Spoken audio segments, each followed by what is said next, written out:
Oh, hey. What's up, guys?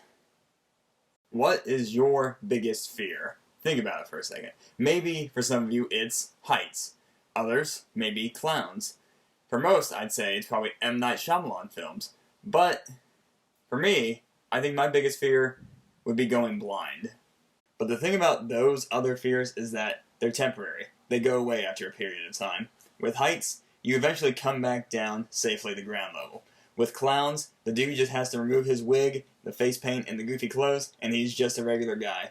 With M. Night Shyamalan films, all you gotta do is turn the TV off. But with blindness, that's permanent. That never goes away. You're stuck in a void of darkness for the rest of your life. And tragically for Dan Bigley, that fear became reality for him.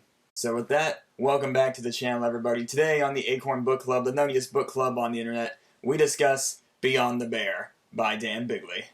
Dan Bigley was a 25-year-old avid outdoorsman living in the heart of Alaska before the incident happened.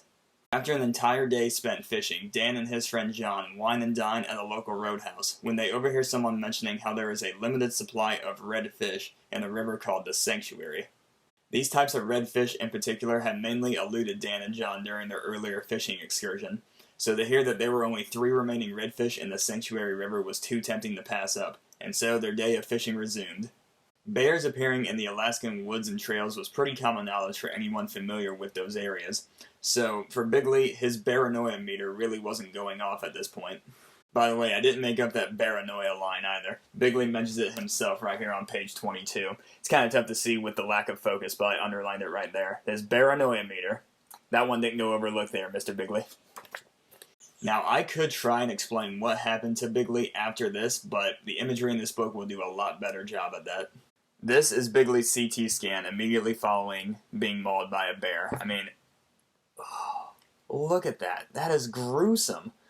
When I first saw this, I immediately thought someone had handed the x-ray to a 5-year-old and told them to go berserk on Photoshop with the image. Any doctor or surgeon that worked on Bigley during this will tell you it is the worst mauling incident they had ever encountered. It's a miracle that he is still up and walking, let alone alive. This is Bigley's x-ray following facial reconstruction. As the caption here reads, it took a 4-surgeon team to rebuild his face and skull using titanium mesh, screws, metal plates, etc., and the surgery proceeded for 14 hours. While this isn't a big book, it's roughly 200 pages, it does contain a lot of humor, tragedy, triumph, romance, etc.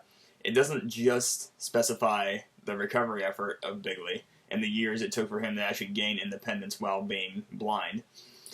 It goes into a lot of personal life details involving his family, his parents, how it affected his friends that were there with him, how it affected his relationship with Amber, and how eventually they overcame those issues to become married. Spoiler alert.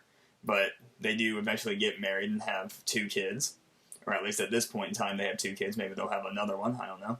But it's not just about what Bigley did to recover. It does go into a lot of details about his personal life, which makes it more affectionate, I would say. It hits closer to home because you think about how it would affect you and your family and your friends if it happened to you, if you got mauled or if you just lost your sight in some freak accident.